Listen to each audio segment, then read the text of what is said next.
Um, I could send you a link, but with GameStop, it looks like there's some backdoor schemes going on, which there was in 2021, but it fell off for like 3 years. So it's just exciting to be like in it again, you know? yeah, no, I know. We'll see if it ends up taking off again. But yeah, just I as think of it will. I think it will. I mean, I know it will eventually. Like it just they have $1 billion in cash. They have no debt. Like the business literally cannot go under. So it's just a whole thing. It's well, just I a whole know, thing. and this stems back to like what we talked about like probably over 2 years ago now. Like worst case scenario, it isn't this like, oh my God, GameStop's gonna be worth thousands of dollars per share and we're all gonna get like buku rich. It like you said, like they brought in quality candidates Leadership, that yeah. are in the seats of executives, yeah. And they have a lot of cash and they could realistically go whatever direction they want to go. And they don't have to be stuck to one business model. And at the very least, it might be a half decent company just to invest in as a growth stock. I mean, who Yeah. knows? Like literally, like worst case scenario, it's just a solid company to invest in. Yeah.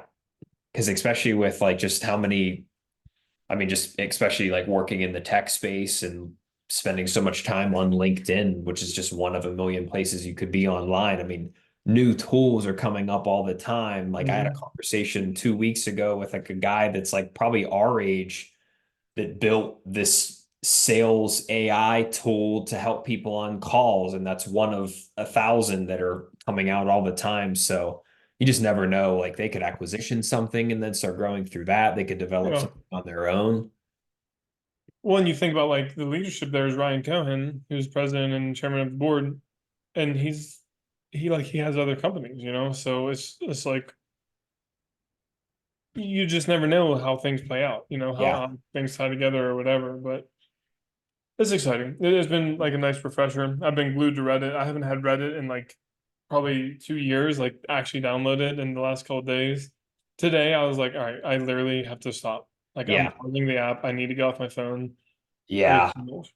I wasn't, I mean, I was definitely spending too much time on it, but the other reason that I got off of it was because I don't know, they've also implemented to some degree their own version of an algorithm where it feeds you Hmm. things that aren't from directly things that you follow. So I started getting these like random posts that were just like really sad and you know hard to read. And I was kind of just like, man, not that I don't feel for these people or gain a little something from it here and there, but like this just it's not why I come on the app right now. Like Yeah, if I wanted sad news, I'll watch the news or something. yeah, yeah. No, that's something I noticed too, where I'm just like, I'm hearing people talk about relationship distress. I'm hearing Yes, dude. people in accidents, shootings, all this. I'm like, bro, this is literally why I don't watch news or go on social Yes. media. Like, I don't want it thrown in my face because Right. I'm trying to like look at memes and mess around with GameStop. Right. Yeah, I know. Like you came on for one thing. I even find myself still with YouTube. Like I'm pretty good about not getting lost in like the YouTube shorts loop. I wish you could disable it on YouTube, to be honest, because if you don't click the button, even when you're scrolling through your feed or your subscriptions feed, all it takes is one thumbnail. And you think like, oh, I'll just check this one out real quick, and then I'll get to my subscriptions feed to like watch one of my people I subscribe to's videos. And then before I know it, I've been scrolling through a few videos, gaining Yeah. nothing, and I'm just like, oh my God, like I didn't even voluntarily do this. Yes. That's what I Yeah. hate about it. Yeah. You know what It's like, I dude, I just got butt fucked and I didn't even like, no one asked for consent. Yeah. Last night, I don't know if you would want to actually do this or not. So I turned on this like ability where I can just tap the back of my phone 3 times. I don't know if you'll be able to see it. And it turns my phone into grayscale. Oh, nice. So when it's nighttime or I'm just trying to be productive, I've seen a lot of stuff about how like when it's not colorful and super engaging, it makes it that much harder for you to like want to be on it. I like that. Yeah, I do that. I have like a focus mode button. Yeah, me too. It's The hard to avoid like have that notifications. sometimes. Yeah. Yeah. But that's even good for like, hey, if I want to, hey, it's middle of the day. I have, a module to get through for work for training. I'm going to put my phone in grayscale so that if I do inevitably fall off and pick up my phone, I pick it up and it's just like, oh, like it's not even fun to look at. Yes. Yeah, dude. No, it's crazy to just like feel my brain getting hijacked, and something in me is like, please stop. And another part of me is like, I literally cannot. Yeah. Like, I don't even want to watch these YouTube shorts, but I can't stop. And there's been times it's almost like you're lucid dreaming where like you're living through these videos, you acknowledge that you're watching them and you're Yeah. awake, but you like can't wake up and get out of it. Yeah, dude, that's actually a really good analogy for that. I know it's funny how like me and you kind of like pull those out of each other, like random things on the spot. Yeah, no, I like that. Um, I just finished two audiobooks and a fiction novel all within the last few days. Oh, nice. What were you reading? Yeah, so the fiction novel was a book called The Troop. Wait, are you Googling how to put your phone in grayscale? No, sorry, I was just paying a bill real quick. No, no, no, you're good. I just thought like if you were, I was saying like I'll just let you do your thing. I mean, I'm not saying I never get distracted too. I was just making sure Yeah. like you were good. No, Um, I just got this email. My there's one bill that I have that I cannot set up an auto pay for. oh no. So as soon as it comes to my email, I make a habit of like literally paying it right then, and it just happened. So I was just like trying to quickly, Right. because I've literally forgotten and like missed the Yeah. payment before, so I just like have this habit. Did you get it paid? Yeah, it's done now. I'm good now. Yeah, remind me to talk a little bit about bills because I wanted to talk about like money management and stuff again at some point. But the one book, the fiction one that I read, um, was called The Troop, horror-esque type book. Boy Scout troop goes to an island with their scoutmaster and they're all chilling, everything's fine. They're introducing the characters. Some random dude on a boat pulls up by himself and he's got some kind of issue going on. He's really hungry and like ravenous. And something happens where like he gets aggressive, so the scoutmaster ends up tying him down, and then things escalate further, or he just like dies somehow. So he does like an operation on him because he's actually a doctor, the scoutmaster, and then he brings in one of the kids. And long story short, it ends up being this like bio weapon that was developed, or indirectly developed, that's like some kind of, was it a hetidid, a worm? Hetidid is like the worm they called it. It's like a Right. type of species of worm. And then it ends up being like, passed between all the kids, and then only one of them makes it off the island. And it was just a good book. But the reason I bring that up first is because I think I might have mentioned it to you where the author, I definitely mentioned it to you, where the author, I read a Stephen King book and then another book and then another book. And those three had the right balance of description and Yeah. like flow of the story. And then I started reading this book and it was way too over the top descriptive. Like it wouldn't just be like Caleb and Jesse sat down and had a Zoom call. Like Jesse and Caleb sat down at Jesse's black desk on his MacBook with his phone to the left with a half drinking water cup. Like I don't need all that. Yeah. So I was glad ultimately to finish it last night because it showed me that like, hey, like, there was a lot of big words in the book. I looked up a lot of words. And like I just kind of fought through the over descriptiveness and made the most of it. And I'm glad I finished it. Yeah, that's it's interesting the way I've engaged in books in that way where there's something that like draws me back, and sometimes I have to like really pause and be like, okay, why am I reading this? Do I just feel like I have to read this or whatever it is? And I've been struggling that with this book. It's do I have it? No, it's in a different room. But it's like this big. It's like 800 pages, and it's a brief history of the world. The Um, Bible. it's the Bible. What's it called again? Uh, Stupid, stupid, stupid. El Bible. Um, Is this guy in it? Who's this the main guy, character again? he's like in the first half, he's takes this form, but then he like transforms in the second half somehow. Yeah, he It's the he whole he thing. like died for our sins or something. It was weird. But yeah, so the book is like massive. Is it a Yeah, but it's a biography or history book, something? and Oh, it's it's a really history. cool because it's about it tries to organize the world history in terms of themes instead of like chronologically. So it goes through like hunter gatherer, agricultural roots. And I imagine it's going to get more entertaining than just like reading about how agriculture developed over time. But the first two chapters, I'm like, dude, you're not like starting us off good. Like, I'm just reading about different plants that developed and like how we came, which is interesting if Yeah, I'm engaged in it. right. But it's been that book where like I'm constantly reading and I enjoy it. But it's also a really smart guy writing it. And really smart guys don't always write in the most like reader friendly way. Sure. So I'm like reading it and I'm like, okay, I'm gathering, but I'm like literally getting tired just because how hard it is sometimes. And then my mind's like, any distraction, please, any distraction. So I Yeah. ended up putting it down for like a week because I finished another like 700-page book the week before I started that one. And I was like, I think I'm just burnt out. Like, I think I just need a break from, and I'll come back to this because I am interested. I really do want to like, I just realized there's so much about history that I don't actually have a Yeah. good grasp on. How did you even come across that book? Because I've thought about that myself, where like when I hear little snippets about like something really cool that happened in history, I'm like, dang, like I feel like I missed out on history growing up. Like I I couldn't name the 50 states on a map. I wouldn't bet my life on it.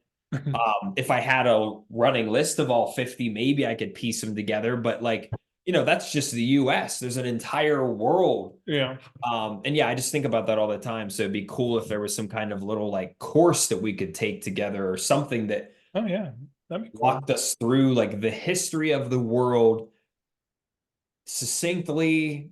That, I don't need every detail, but like don't skim over some of the stuff that's not as mainstream either. Yeah. Well, it's honestly the hardest thing I think about like our modern culture is finding the right balance with this because do I want the podcast that says it? And then I try 6 podcasts and I hate the first people's voices, and another Yes, one is dude. actually just an idiot. And then this person, I'm like, and then there was this one I really liked a podcast on some historical context, but the woman, um, she like spoke broken English, and I'm like, I just can't learn when I'm struggling this hard to like understand, and so it's just like podcasts have that effect. So then it's like, oh well, I found this one guy who I like this podcast and blah blah, but then they never do like the exact series, so you have to do whatever comes in front of you Yeah. and like settle for that. Doesn't it almost seem like you learn more whenever you have a subject matter expert as a guest on someone's podcast, because the host of that podcast will likely ask them questions Yeah, that the vast majority of people want to know. But then when you go to their own individual content, that's when it gets like so granular and detailed that yeah. it's hard to just, I don't need the super molecular level, but don't glaze over it either. And that's why like it's hard to find that balance. Yeah, well, I think that's why Joe Rogan's podcast has been so Yeah, successful. Like literally, case in point, I get tired of hearing Joe sometimes, yeah. truthfully, but his guests, like, I was just listening to Tucker Carlson one, and the things he I says, finished that one. it's excellent. I'm not quite done yet, but it's excellent. Um, and like some of the way he thinks about things, actually, if you thought about, there might be something we could talk about with that podcast if we have time today. Yeah. Um, but anyhow, yeah, it's cool to hear though, and even though like the host sometimes is annoying, if you're a good host, you really get people to like be a human and talk like in a very down to earth way um about it. But Yeah. anyhow, you asked me how I found this book, and my favorite way of finding books is honestly going to Goodwill and just browsing. Like when I'm in the mood for like some books, I'll just go to Goodwill, and I find that's like my favorite way to do it because it's And like you buy them, right? yeah, and they're super cheap, because they're at Yeah. Goodwill. Let's And so start. I might buy like 10 books and it's 12 to 20 bucks. And I'm like, all right, well, I'll get to these eventually. Yeah. Let's start exchanging a few books. Yeah, I don't know Like, who's paying for shipping. well, it'll end up evening out because if you Yeah. send me one, I send you one.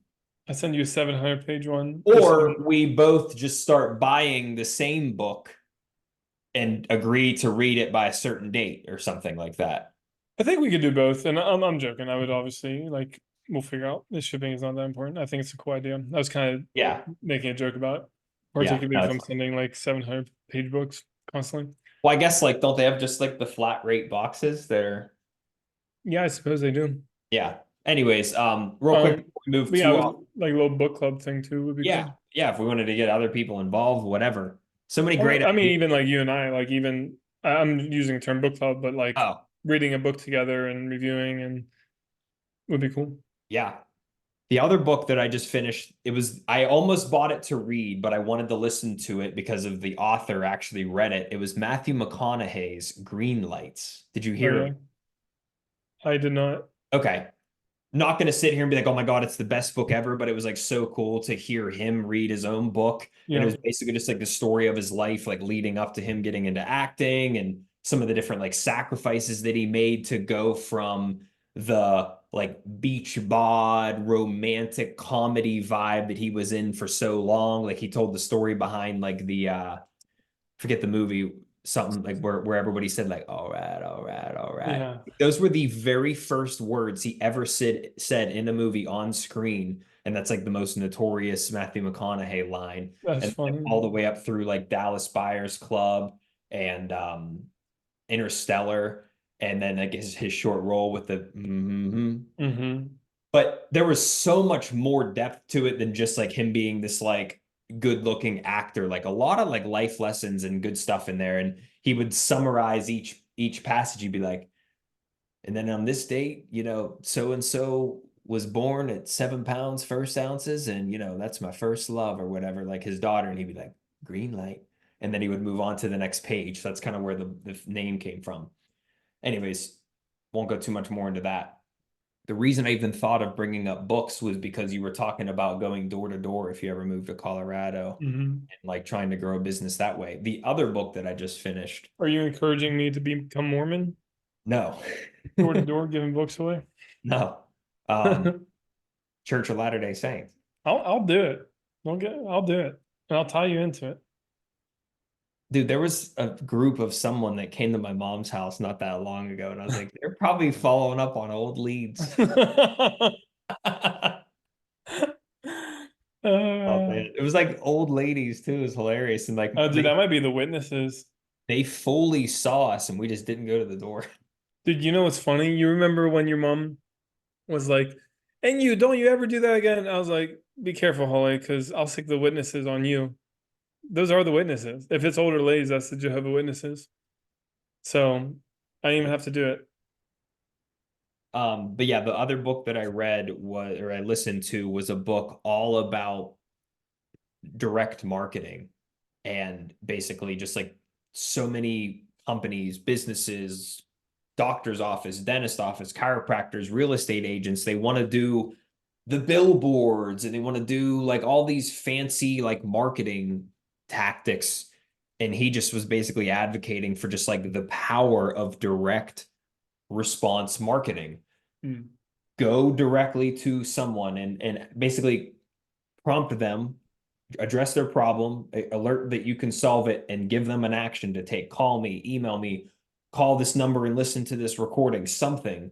So I'm studying for that health insurance license to study under my dad. And that's like the first thing I'm going to go all in on is try like some kind of direct response marketing because it's measurable, it's scalable, it's A/B testable.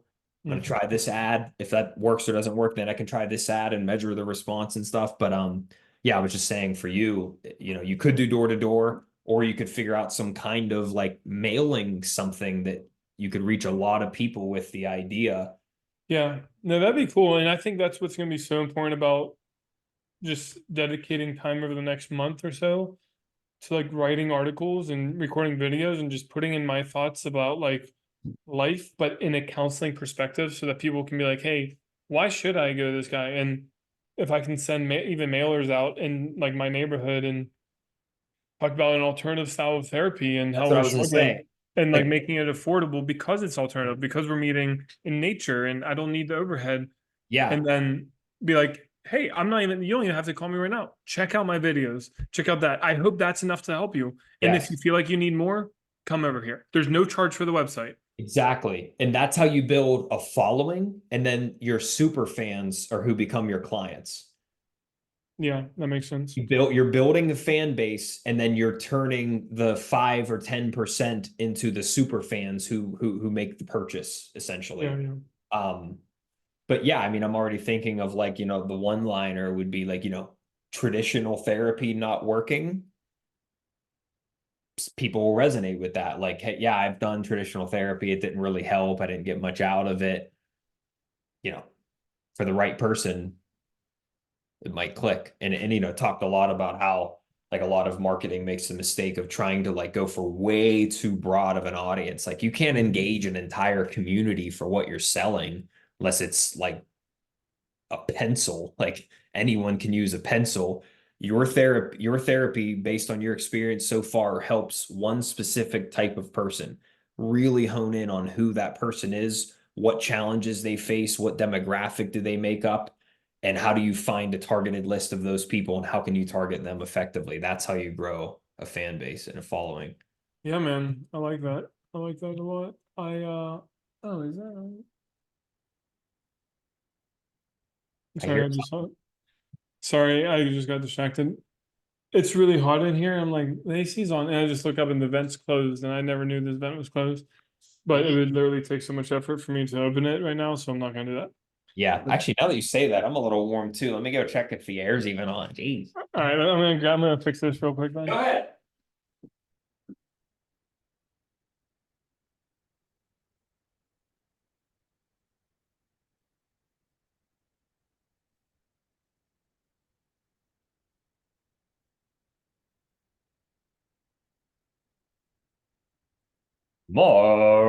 Martino.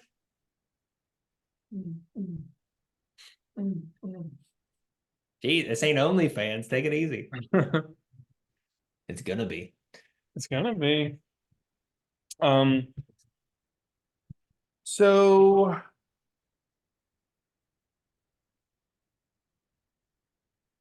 have you ever seen an elephant hiding in trees? Don't think so. Do you know why? Why have I never seen an elephant hiding in a tree? Mm-hmm. No. Because they're really good at it.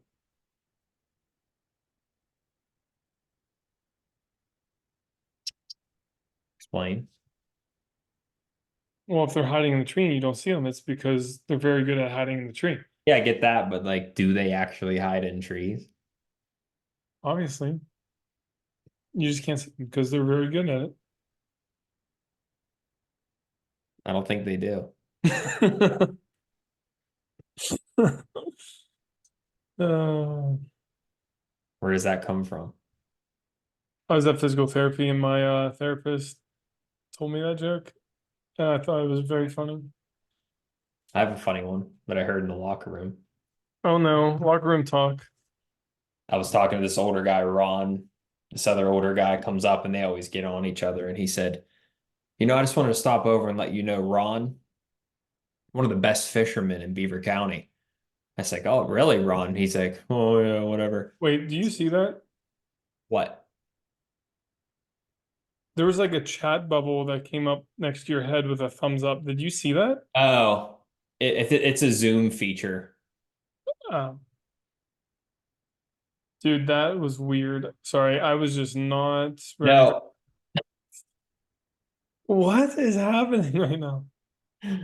that's funny. Okay, I was like, please tell me I'm not the only one seeing this. Okay, No, I was on yeah. FaceTime with Tat one time and he was just sitting there and his thumb was just like on his. Okay, it did it for me too. And I was like, how did that even happen? That's funny. Do you have it on yours? I guess I don't have it turned on. No, I don't know. It's fine. So he Sorry, comes up and he's like, Ron, other guy. yeah, he comes up and he's like, Ron, he's known as one of the best fishermen in Beaver County. In fact, he's really good at baiting the hook. And one of the other guys is actually giving him a nickname for how good he is at baiting the hook, the master baiter. Just the way he built it up, I'm probably Yeah, leaving a little bit of it out. It was funny. I was like, where do you even come up with something like yeah, yeah, man. I think it's just wisdom that's once you hit a certain age, it just like is a style. I think it's marriage, man. I think it's really marriage that does that to men because like even being with Bria, I've realized I have to just like I can say the same things, but I have to completely change how I deliver them. So my style of humor had to become so much more gentle than like if I'm just like hanging out with friends or Yeah. whatever. And But I think that's like ultimately how dad jokes like come about is you that's so still want to fair. become like funny and like say the silly things, but you have to find a way where like your wife's not gonna get offended or upset about it. Yeah, or like just be like, what? Like me and you in a room with no one around, like we're gonna laugh at stuff that's like Yeah. arguably not even funny. We just know each other and we're like respectful enough to like laugh if we're not in like a pissy mood or something like that. Like me and my buddy Tyler do it all the time. We're like, we'll just do something random, just like Fitzsimmons, and we just start cracking up. And it's like it's not objectively funny, but that's just the humor that comes in that specific relationship. So yeah, Yeah. I fully like understand where that's coming from. Yeah. Yeah. I like it. Um,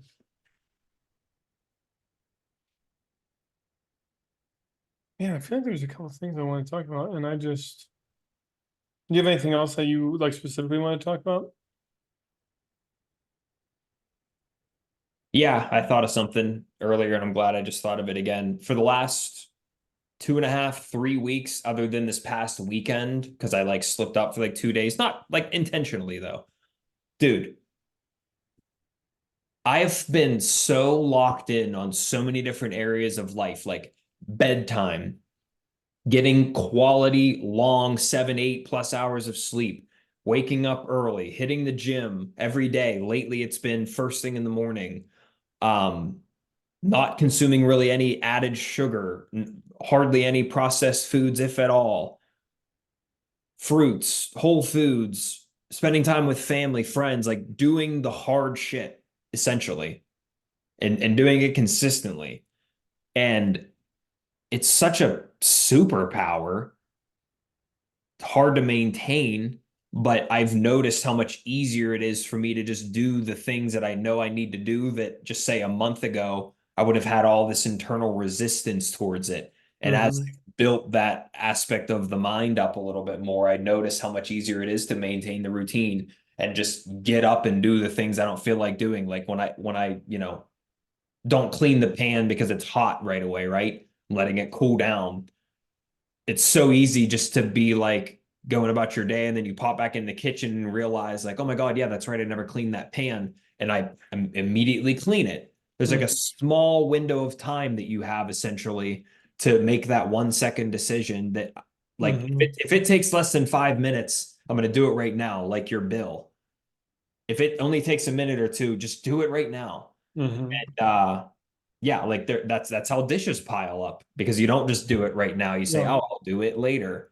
Like oh man, I heard a quote not too long ago, something like your biggest enemy is your current self, or like, basically like set your future self up for success. Mm-hmm. Yeah, I mean I love that just idea and even like the testimony around it. Um and I'm like really on the not opposite end, but on the kind of other side. Like I'm not on the other extreme of it, but I've had such a hard time with my basic necessities being met in an adequate way in terms of like I'm eating all right. Like I don't typically eat poorly, and recently I've been like pretty on top of eating pretty well. Brie and I really make shifts to not have processed foods, excess Like, sugar to whatever extent. Um, but because of the shoulder surgery that I had recently, like I can walk. That's the exercise I can do. Uh, which is fine, but I'm also always tired because my body's always healing. And like I will go for even a walk and it like takes it out of me, not because I'm like exhausted, but because my shoulder's also sore. And then like I just need to sit down. And so I'm always like wanting this rest, and then that rest makes me like tired. So then sometimes I fall asleep, not always, but even if I'm just lounging all day, then I go to bed and I'm like, I can't sleep. So then I'm up for last night I went to bed. We went to a comedy show, which was really fun. I ended up getting a migraine, and I took this medicine. A little bit has caffeine in it, and I don't. The coffee I drink is decaffeinated. I love coffee taste, but I switched to decaf, and at least since January, I've been consistently on decaf, which is great for me. Like I love it. But that means I'm way more susceptible to even this like little bit of caffeine that's in this medicine. So I slept for 2 hours last night and then was up all night. Like, so last night I maybe had 3 to maybe 4, but probably not even 4. And if it was 4, it was not quality 4 hours of sleep, like intermittent throughout the night, hours of sleep. And so then today I wake up and I'm like, man, all right, get the stuff done that I need to do in the morning, blah, blah, blah. But then the afternoon comes and like, now I'm tired again. And so I just try to push through. Anyhow, so it's very interesting how simple it actually is. When you have the capacity to do it, if you just eat relatively decently, if you prioritize sleep hygiene and sleep scheduling, and if you even if you can't fully exercise, just get outside. Like just Yeah. don't look at your phone all day, which I have Move a little been bit. poor at doing. I've been on my phone a lot. And like the difference between your testimony and my testimony right now are like much different, literally in such minor, like measurable habits, daily Yeah. habits. What and it drives from like as you said that, it makes me think of literally like it's on my mouse pad that I got from when I first started at ADP. My uncle Mike talked about it for years. We still say it sometimes, like success is genuinely small disciplines practiced daily. Yeah.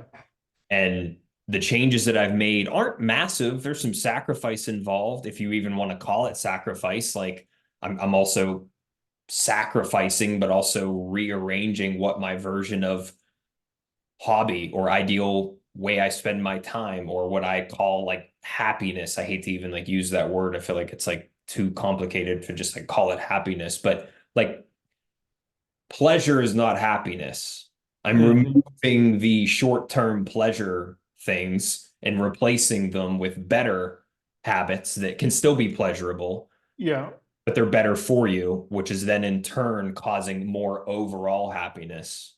Yeah, I label that as joy versus enjoyment. Joy is like the true pleasure of life, whereas enjoyment is that like immediate, like short-lived pleasure, whereas joy is like learning and growing and challenging yourself and like actually feeling fulfilled in life. Yeah. Which, And if you like, you can take it. But yeah, for sure. And for me, like I look at you a lot of the time, I feel like if I'm comparing myself, not that I do all the time, but if I'm sitting there thinking back to maybe you talking about doing like a house project, you probably have done more at your house in a single week than I've done at my house ever. Like I am Mhm. openly saying, like, I'm pretty sure that 90% of what's been done at this house, besides basic maintenance and cleaning, I got the hot water tank replaced, dishwasher, refrigerator. Everything that has been done at this house was done in the first weekend that we moved in. So comparatively, that like you're doing so much more. So you were starting from like doing almost too much, and you had Mhm. to like reel yourself back in to have Mhm. that balance. I was starting from the opposite end where like I had so much resistance and still to some degree do. I'm still working through it where like even just something is like cleaning up a little bit had so much resistance associated with it that that's what I was starting from. Yeah. No, I mean, I think it's very fair points on both sides. And I think it is just like, we talked about like the wax and wane, and that's kind of how I live my life. And that's why I try really not to get too hard on myself about where I'm at right now, because I know it's not like where my heart's at. I know I'm literally physically limited. And so if I spend like a month primarily on the couch, okay, that's like probably some rest that in 5 months I'm going to look back on and be like, man, I'm really glad I took the time to just like chill out for a little bit and Yeah. reset. And so that's kind of how I look at it. And I think that's what we have to do is like zoom out sometimes to manage our expectations.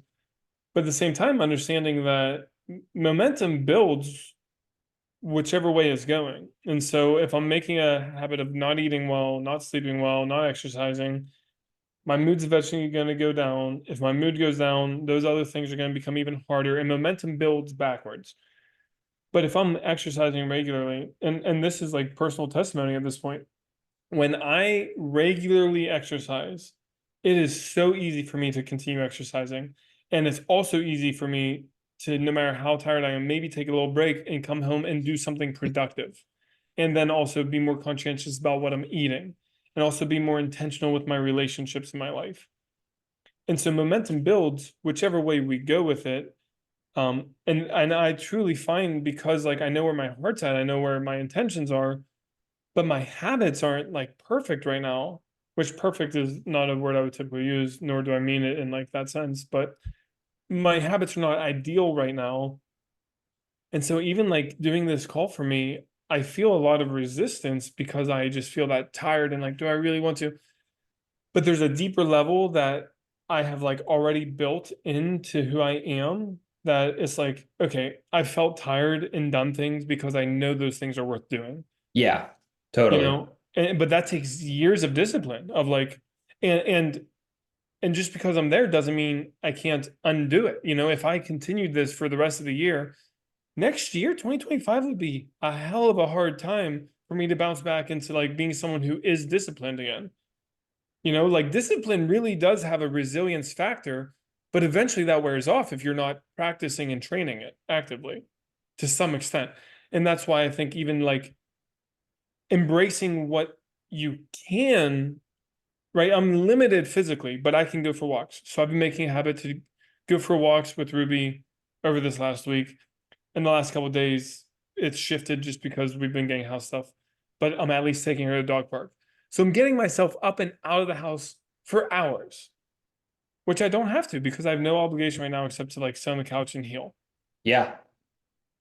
I also think that's where having some kind of accountability, not only for yourself, but from other people that are all like relying on you. Like Ruby needs you to be there to Yeah. feed her and take her for a walk. And Bria needs you to be there to help maintain the house and clean and cook and just be there for her as a partner. And I need you on this call, and you better have a damn good reason, same with me, to miss it or Yeah. not be able to do it one week. And that's just the expectation now that like we're going to get it done. Like we're each other's personal trainer for having a video call with one another. Like you better Yeah. be there. Yeah. Because we know how easy it is to slip out of this habit. And if Yeah. we let it go once, and it's not like, oh, you left me hanging. It's more of like, hey, man, this is important to both of us. We agreed upon that. So if you're going to miss it, like you can't just be tired. Yeah. Yeah. Exactly. Yeah. If you were like, dude, this, and this, I can't even take an hour. It's like, all right. Yeah. Like if I was really sick or whatever, like, okay, there's obviously expectations, but, and Yeah. I like the idea of like the accountability that you brought up too. And I think with, that's another really cool way that we see the, complementary nature of like human relationships, particularly in marriage, but also in like very close friendships. Um, because inherently you have to think about somebody else. And so you get yourself naturally out of your feelings. And where you see, I think, relationships fail, whether it's marriage or whatever, is when people take that more self-centered approach to like, oh, I don't want to go on that date night tonight because I'm tired. It's like, okay, but maybe your boyfriend or your husband or whomever was really looking forward to that. And maybe you being there and being tired is an okay compromise if you communicate that and you don't need to be this lively person. Maybe just Yeah. making the effort sometimes is enough. But again, that communication though, so big Yeah. because me and Revu talk about it all the time. Like we're both very empathetic in the way of like, if one of us is down, the other one tends to be a little bit down, and it's hard to vibe whenever someone's just not really feeling it. So making sure that one another knows that like, hey, this is nothing to do with you.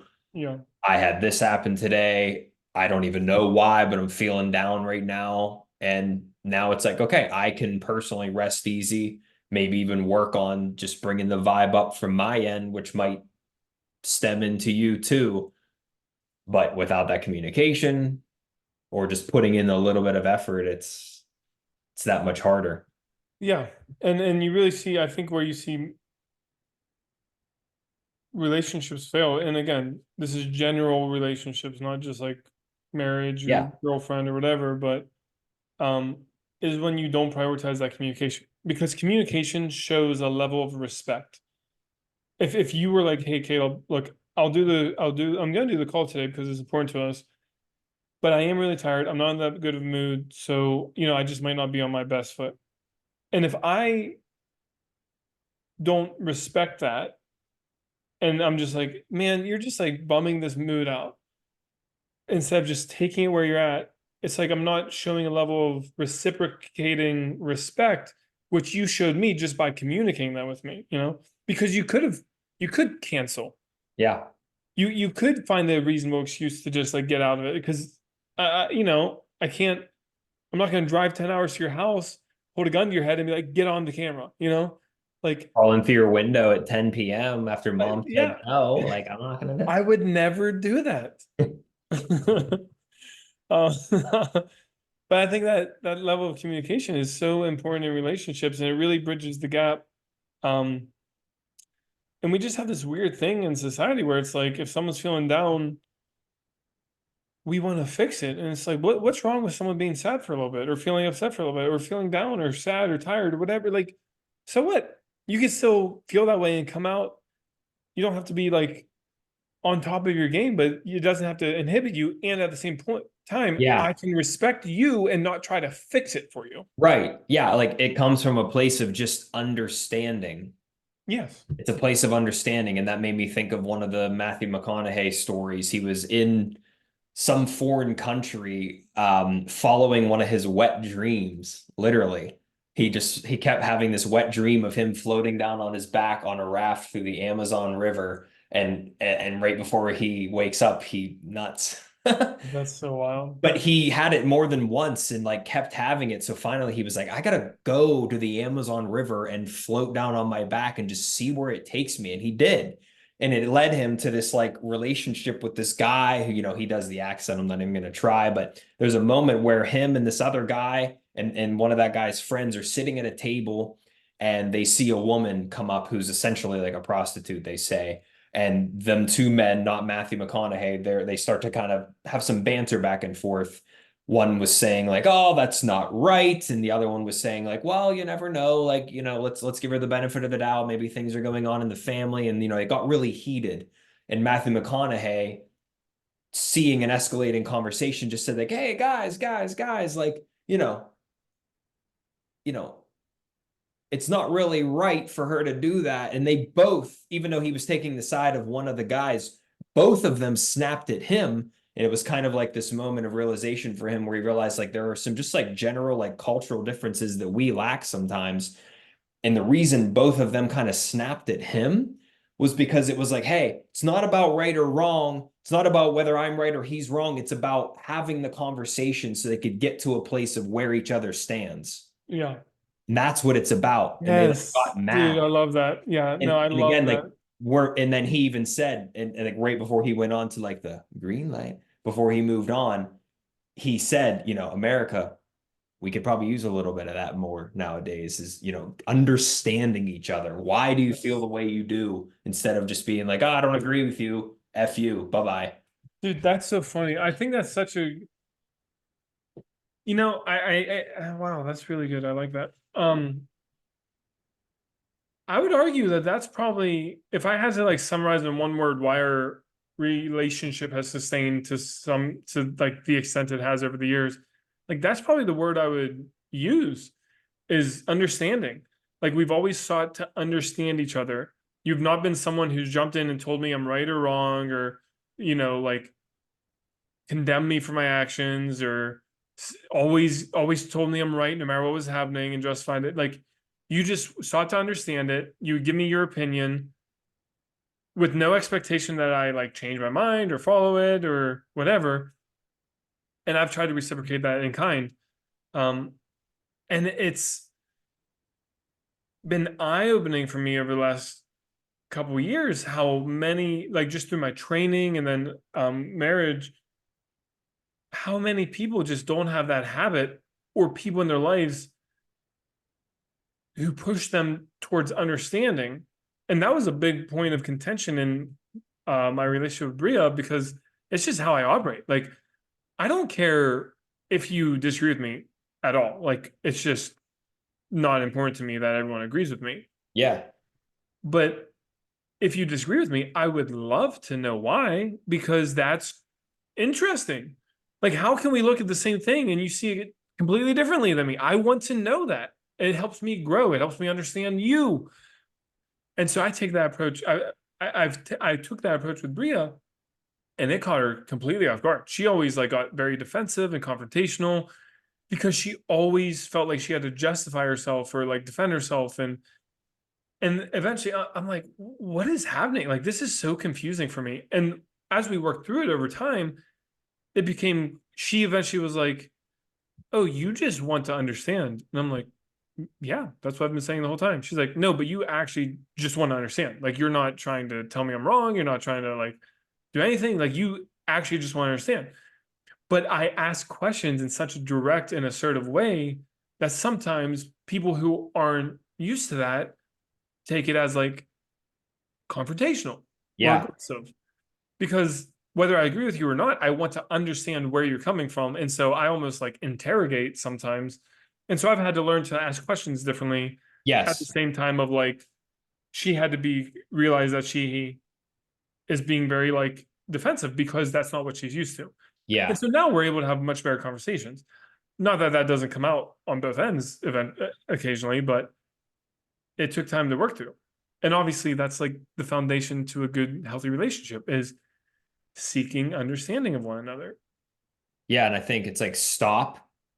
It's not about you, Yeah, saying it like to yourself. yeah, yeah, And yeah, then just stop and always come at everything from a place of understanding. Like, your time to give your opinion and your thoughts and your story will come. And I think that that's, us probably included. I'm just speaking generally. Like, we would all benefit from having a moment in between our response hmm, to stop and think, like, what would be a good follow-up question? They said this. I want to know more about that. Can you tell me more? Like, I'm immediately finding myself feeling like I'm on a sales call, but like, that's another practice that like I want to implement moving forward, is like, when I'm on these calls, like, it isn't about me and my product. It isn't about me and what I want in this conversation. It's about you. And if I can enlighten you or make you think a different way or understand where you're coming from more, I'm going to benefit from it.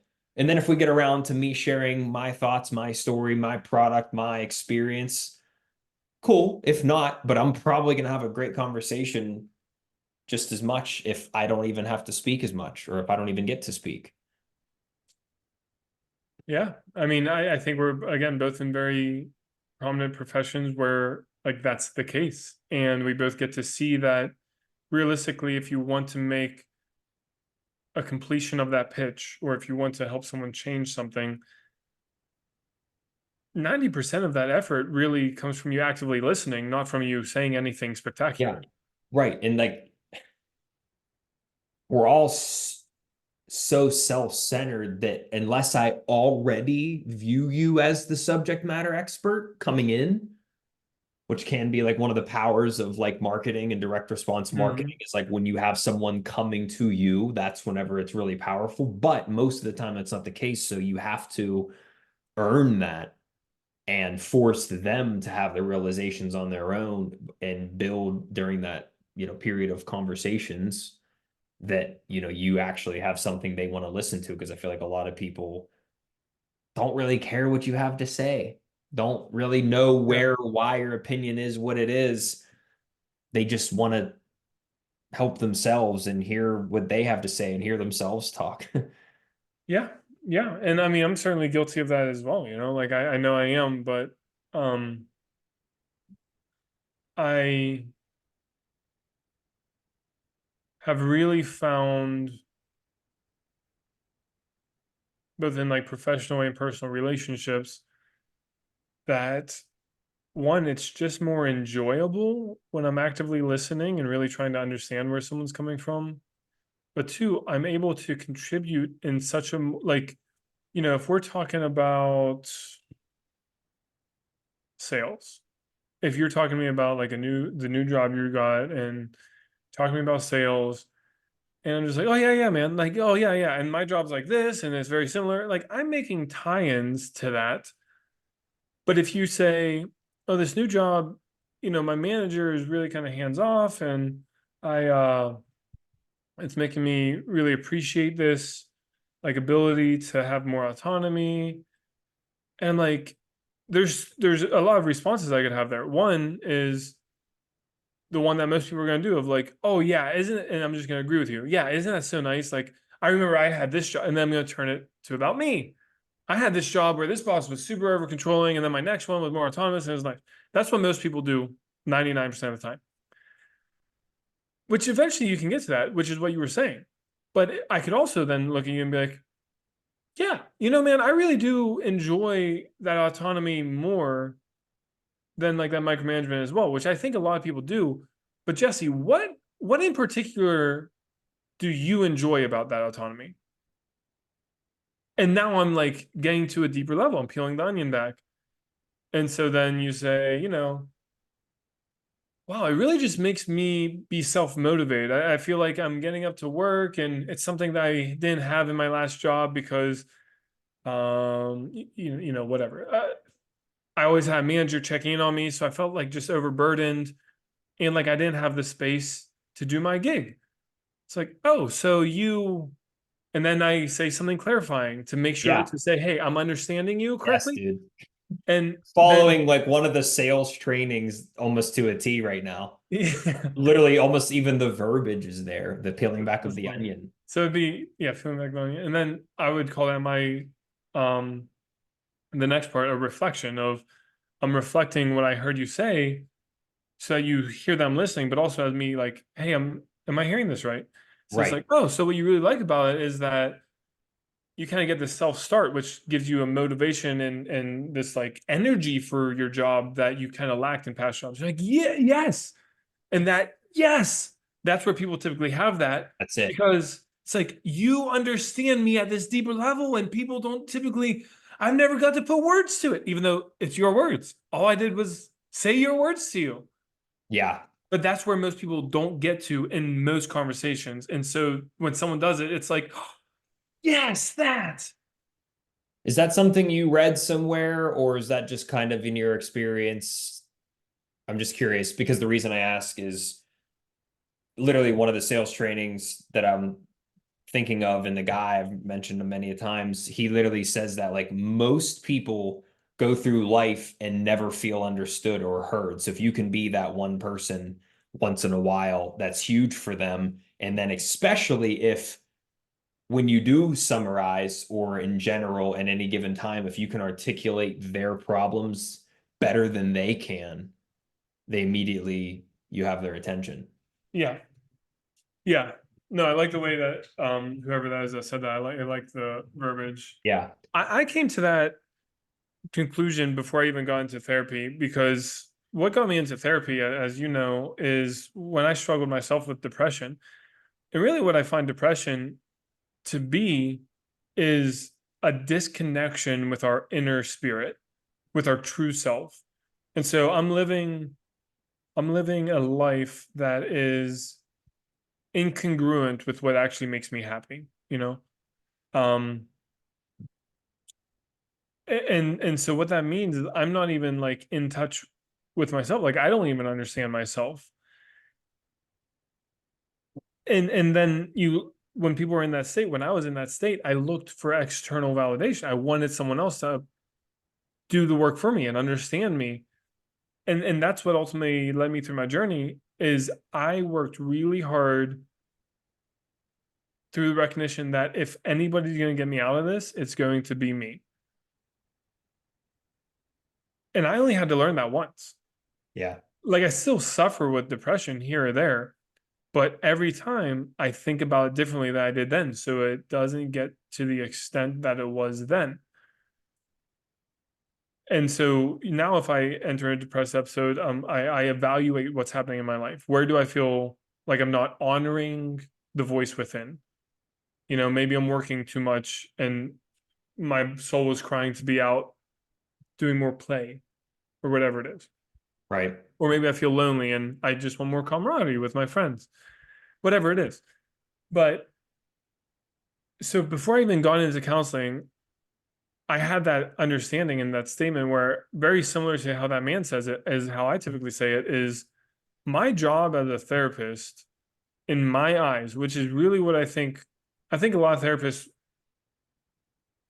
in some way understand this, but I don't think most articulate like this from my experience with them, is that my job is to make you feel understood in a way that you haven't felt understood before. Because most people that end up across from me in a room, that's all they want. Like they just don't feel understood. And so it's very powerful. Like you were just kind of saying about the man who referenced that. Um, it's the greatest gift you could give to anyone is making them feel understood because we don't really owe that to anybody else. It's really a personal battle of are you congruent with who you want to be, or are you living outside of what your spirit is actually telling you to do? But then if you find a friend or even a therapist or a family member who's willing to work with you through that journey, dude, that's something I never had at that time. And it wasn't because I didn't have good quality people in my life, but it was just because literally nobody else could do it for me. And the people around me weren't equipped to recognize what was going on Yeah. and go in. And I've had now years of training to become proficient at doing that for others, at being a voice for others. And I'll say a lot of people that I interact with in therapy thus far aren't the ones who are in like that severe state. But when I see those ones, I know it. And those are the ones who it's most meaningful when I just listen and then can show that I understand. You can let someone know that they are understood and that they're not the only one. Yes. Yeah, very well said. Because depression is just isolating. And it's isolating. Like I think about it as the spiritual force that um almost like an entity. There's talk of possession in the Bible, and I think mental illness can very much be similar, if not pretty much what possession is. Um, and depression really seeks to just tell you that you are alone, and any inner light that you have, it wants to just squish squish that out of existence and make you lose hope and ultimately take your life in one form or another, whether that's catharsis by not engaging in your life or like literally killing yourself. Um, and there's a lot of tricks that depression can use to do that. And there's a lot of ways that it can hijack your mind to do that. But at the end of the day, feeling understood ignites this flame that is very resistant to going out, even if you're understood once, because it shows you that it's possible. It shows you that you are not alone, as you just said. Mm-hmm. Other people have gone through this. Someone else sees it. Yeah. And if they see it, then maybe then they know what it's like a little bit. And Right. if they know what it's like a little bit, they're not alone. And they know it's possible. They know that there's a path to success and a light at the end on the other side. Yeah. I wrote this down, like that made me kind of just think about like active listening. I wrote not thinking about what you want to say next, but what you want to ask slash know next. Mm, Like, dude, I was just practicing it like I as like you were that. talking there. Instead of me trying to constantly be like, oh my God, like what question am I gonna ask next? Or like what am I gonna say next? and I know I kind of like said ask, but I mean it in a different way. Yeah, yeah, What am I going to ask you about what you already said? Like, yeah, for example, I think the one thing that stands out to me is like you talked about like depressive episodes. Simple example would be, how do you define a depressive episode? What did that look like? How long do they last? yeah. Like You that would know, just be an example. And there was probably a million that I could have asked if I yeah, just listen to what you're saying and ask for clarity. That's my next question, not, oh, okay, cool. Now, next question, completely changing the subject. yeah, That makes yeah, you feel not heard or yeah. understood, or Yeah, that I dude, was and you know actually. what? I'll tell you what, when I was in the Marine Corps and first was diagnosed with depression, I remember this was like the moment where I was like, if I'm going to do this, it's going to be me. Like there's nobody who can help me. I uh I just got this like really bad news and kind of had this like just kind of lost control of it. I was literally crying my eyes out in the shower, and then this like numbness came over me, and I was like, you know what? Fuck this.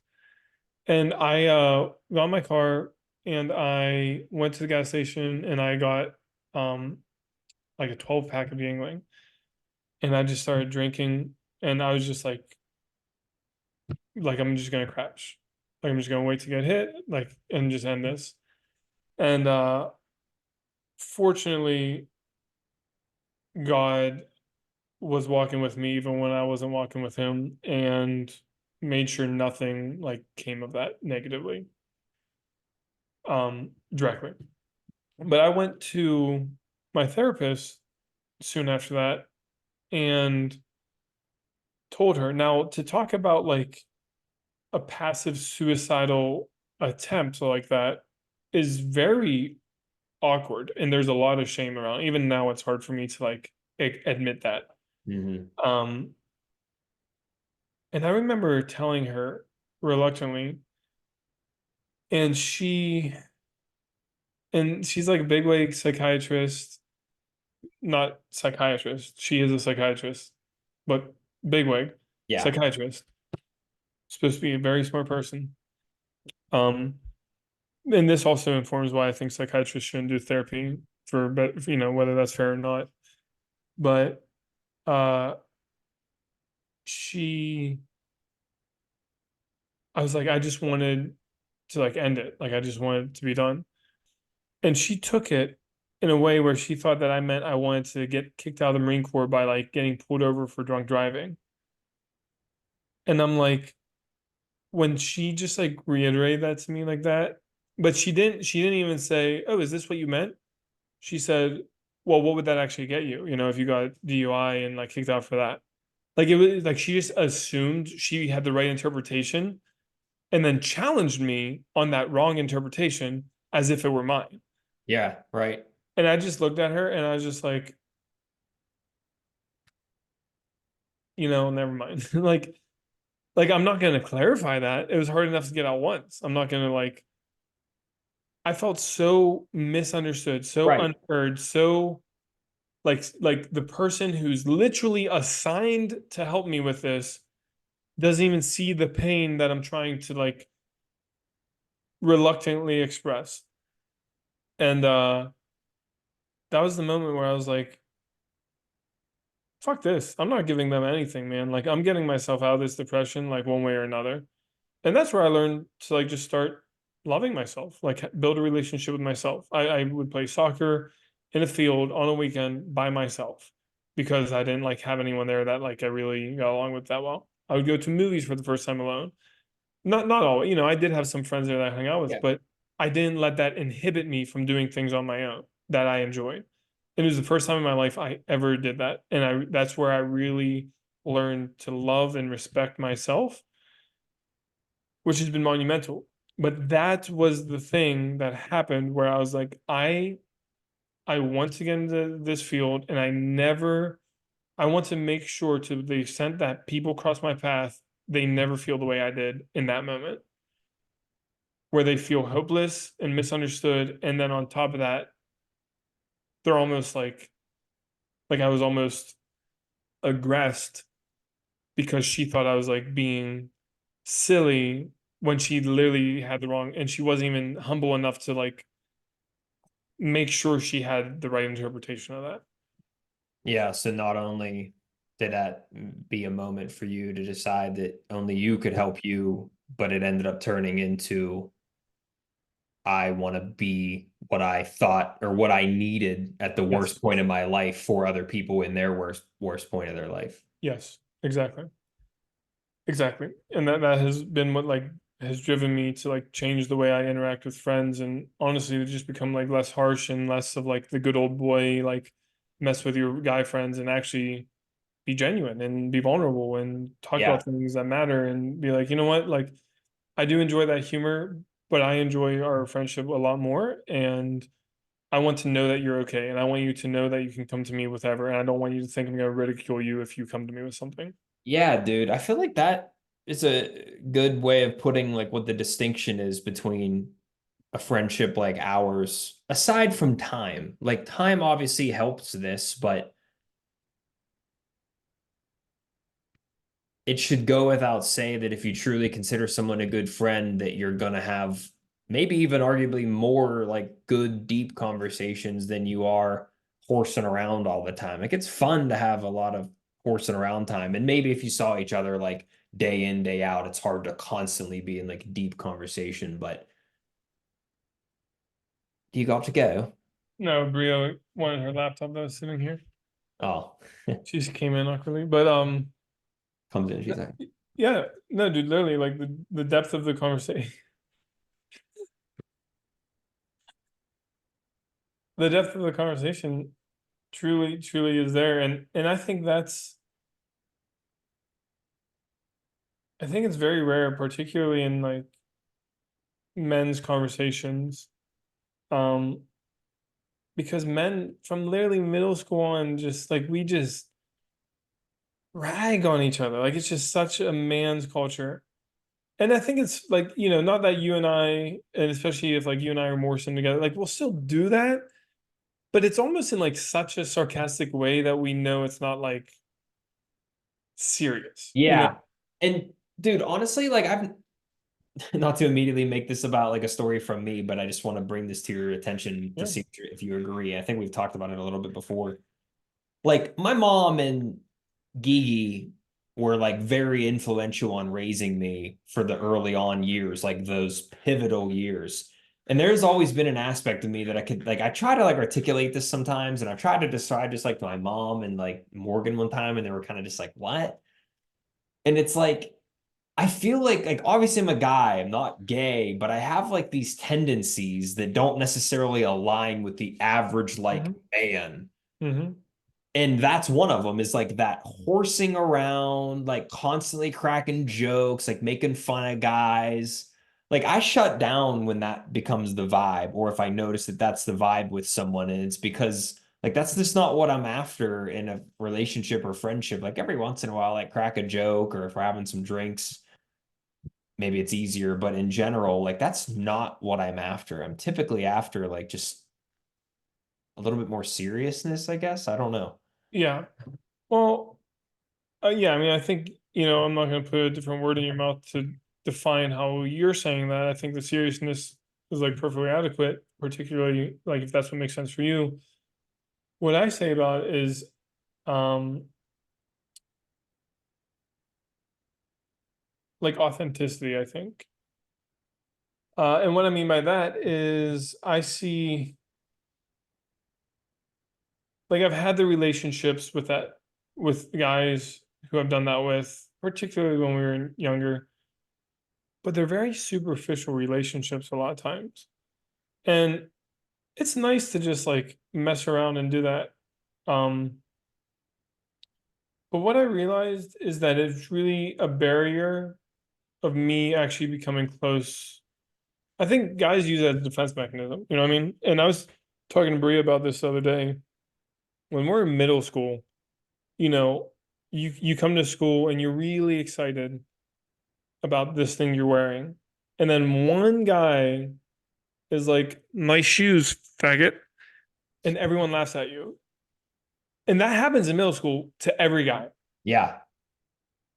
And that is the point when guys start adjusting how they interact with the world. Men start pulling away from their mothers because mothers tend to be the ones who, just like you kind of self-admonished, influence us to be that more like vulnerable and like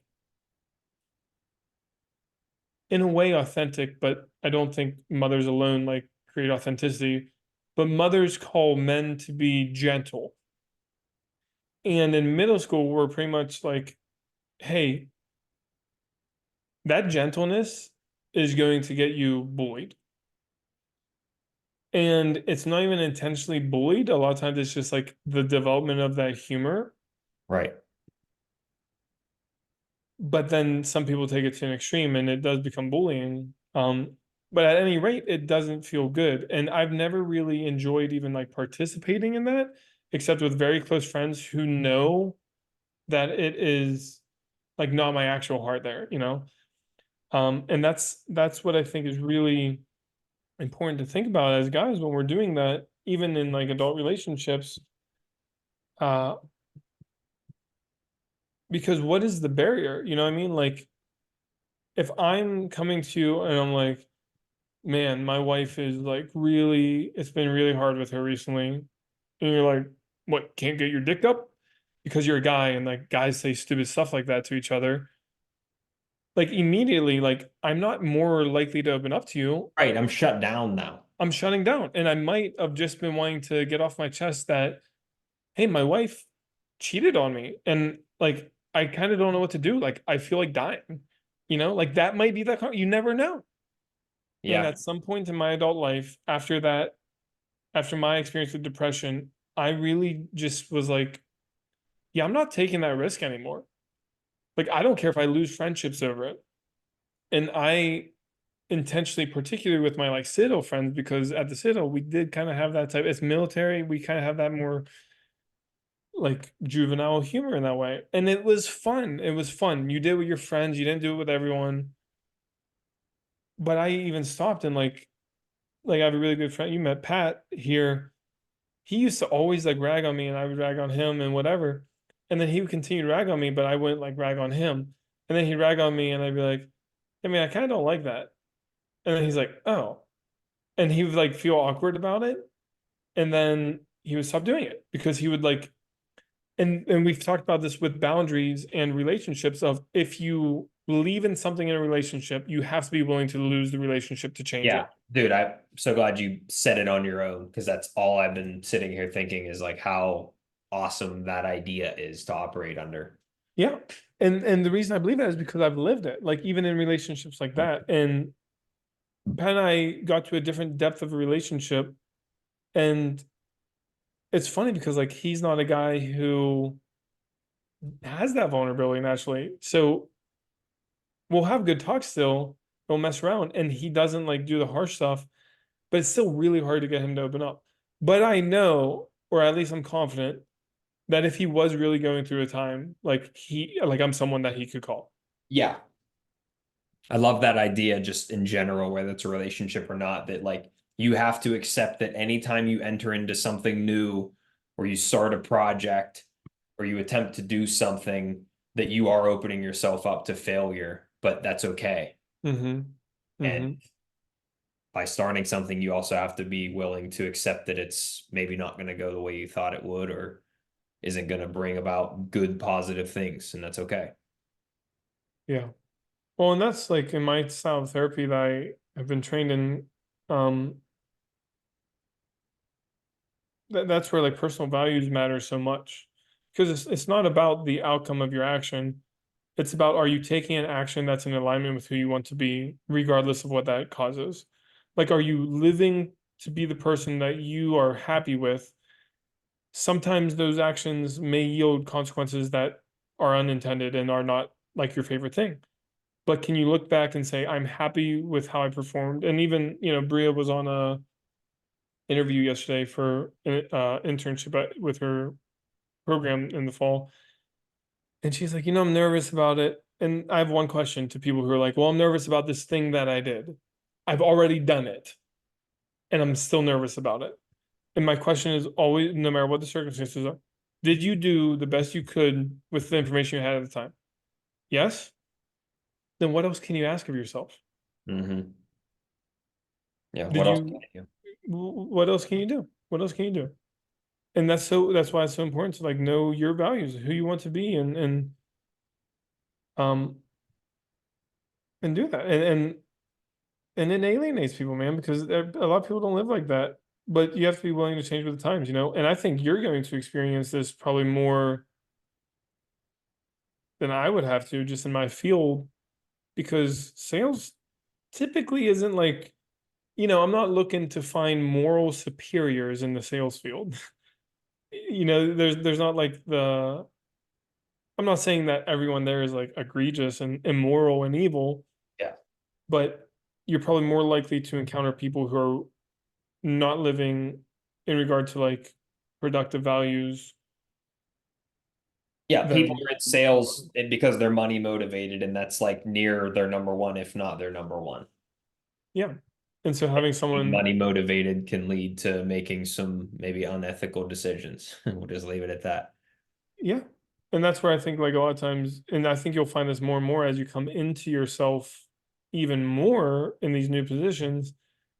I think you'll start setting yourself apart. And I've said this too in different ways before, but I think you'll set yourself apart from your peers. And you naturally do this just because your tendencies. But when you completely forgo that model of like, this is who I'm supposed to be as a salesperson, this is what they're doing. So I gotta like blend in. Like, stop trying to blend in and set the standard because at the end of the day, like you have the intelligence, you have the morality, you have the abilities to lead and to set an example, and people will follow someone like you if you stop trying to follow people that you have no right following. Yeah, I know. And it's so hard with things like social media and LinkedIn. Like I'll read a post sometimes and immediately think like, oh my God, like I'm nothing compared to this guy. And it's like he could be in his freaking underwear, thousands and thousands of dollars in debt because of bad spending habits, but yet here he is giving advice. It's like you don't know the full scope. So Mhm. yeah, like take all things into account with a grain of salt. And yeah, that's definitely been a big learning of mine over the last year. And yeah, man. Yeah. Well, and it's a hard thing to do, man. It really is because comparison is true, but there's the old quote that comparison is the thief of joy. Um, because if God wanted you to be Tommy from LinkedIn, you'd be Tommy from LinkedIn. Yeah. Tommy isn't the creator. Tommy isn't the all-knowing, omnipotent, all-powerful being. At the end of the day, Tommy is no less, no more than you. Like Yeah. he's doing things Another dude. differently, and he might have like something that you can learn from, but and that's just kind of like how I learned to approach. And I was fortunate; I had a mentor. Carl Curtis was a great mentor because he taught me that young. Just I watched him live it, where he's like, "Bro, I ain't listening to anyone. Like I'm listening to what I know is to be right, and when people don't like that, I'm dotting my I's, I'm crossing my T's, I'm living like in a way that is in alignment with my values that I can justify. And from there, I don't care if you outrank me, if you're a higher position than me, or whatever it is. Like if you are doing something that's counter to my values, I'm not following you and I'm probably calling you out on it, particularly if it interacts with me. And that is hard, and it's isolating. It really is. That's how I've lived my life in some Yeah. way, shape, or form since college or since high school.